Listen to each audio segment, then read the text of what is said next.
Lorraine wanted to have a pendant made out of jewelry that was very special to her. Jewelry her husband wore or had bought for her over the years. She was very specific about the size and design. It would be a rectangle, 24 by 30 millimeter, with a large L and a cool frame. The background was going to be a nugget finish, and there would be 24 karat gold nuggets accenting each corner.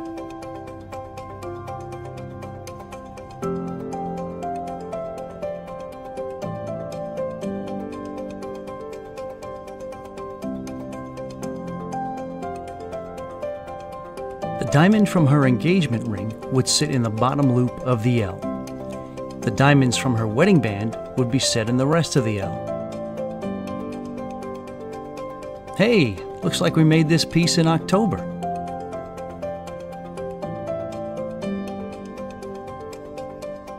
Ball-shaped cutting tools are used to do the grinding.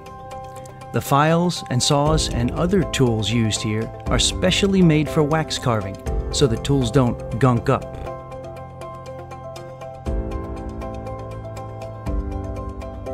We're using what's called the lost wax casting process. It all starts by carving a wax that we'll surround with plaster of Paris in a steel cylinder. Once the plaster dries, we'll put the cylinder in an oven for over 14 hours so the wax can completely burn out. When we remove it from the oven, we place it on a vacuum machine to eliminate any air pockets. Then, we pour the liquid gold into it, and out comes a gold replica of what we made in wax. You'll see all this later in the video. Creating jewelry in wax is a lot like sculpting. We're removing the wax we don't want in order to bring about the shape we do want.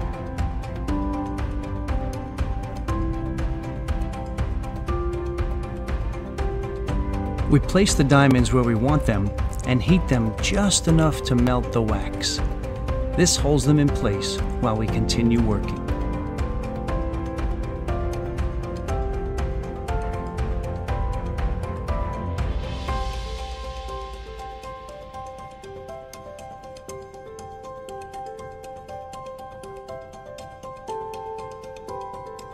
Now we're separating the top layer from the bottom layer so that we can pay special attention to each.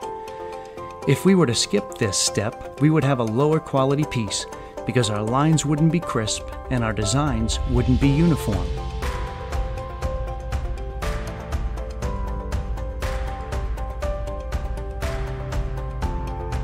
Here, we're using a saw to carefully cut the frame from the rest of the piece. Then, we file it to uniform thickness. Once the frame is off, it's easy to get rid of the excess around the L and make the lines nice and crisp. This frame was so much fun to make. I've never made anything like it. The lines had to be straight in the middle, but gradually angle toward the corners. It's going to be really beautiful.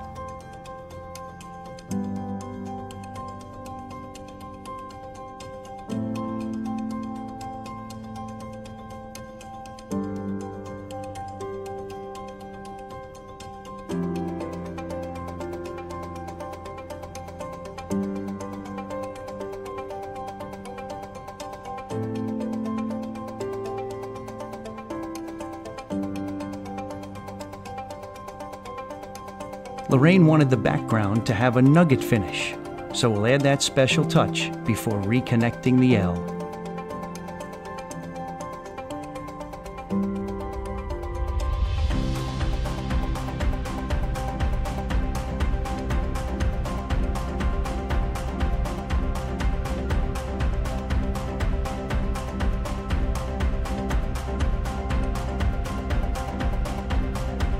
Now we've connected the L, and we're adding some wax to the top of the channels. There needs to be plenty of gold to hold the diamonds in after casting.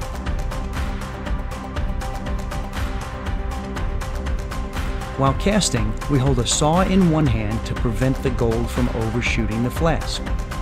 We grab the crucible, which now holds the gold in a liquid state at about 1700 degrees, and pour it into the flask.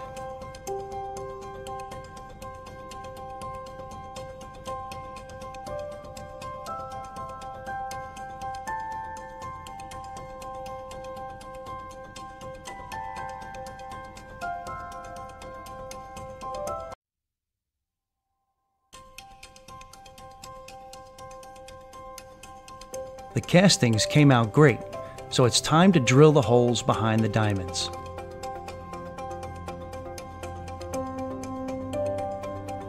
This tool is called a square. If we see light between the pendant and the square, we know it still needs work.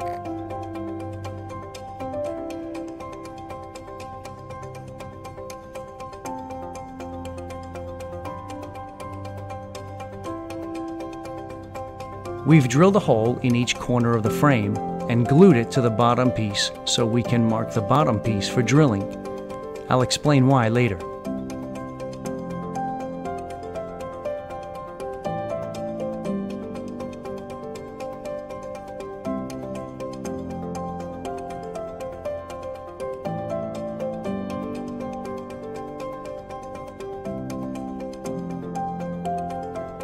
To make openings for the diamonds, we use a tool that's actually shaped like a diamond. I'm holding the diamond in tweezers on the left, and the tool is on the right.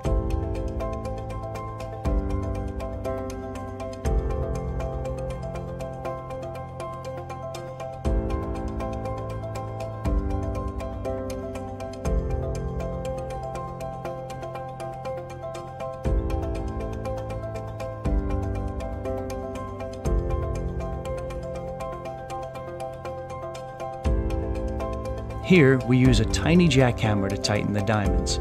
We've got to be real careful. If we slip, we could break one of the diamonds.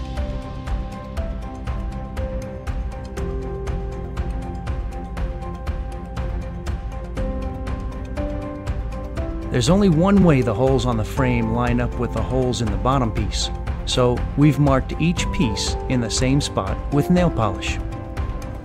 Now, we're using the laser welder to attach posts to the frame. Each puff of smoke you see is a laser burst.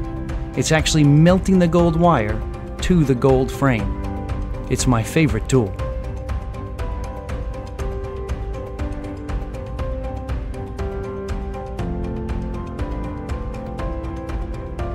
We're now showing how the two pieces fit together.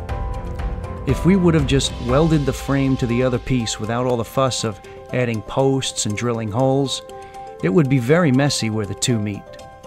Adding these extra steps help make the piece something we can all be very proud of.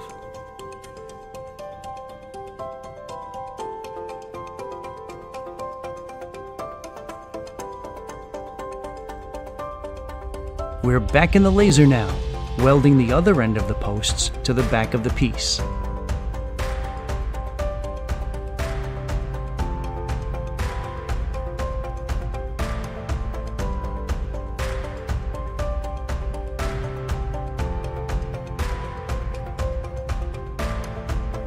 Nail polish again?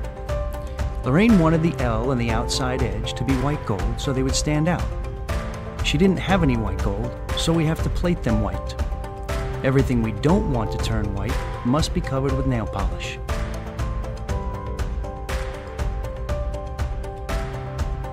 The bubbling action shows that the rhodium is actually adhering to the gold.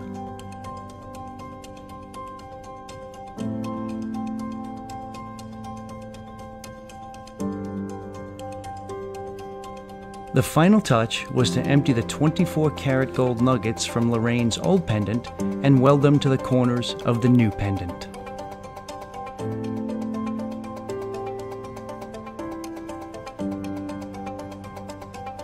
And now, my favorite part.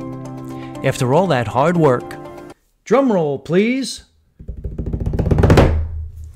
another happy customer at Golden Art Jewelers. Aw, you can tell this means a lot to Lorraine. That's why we love what we do.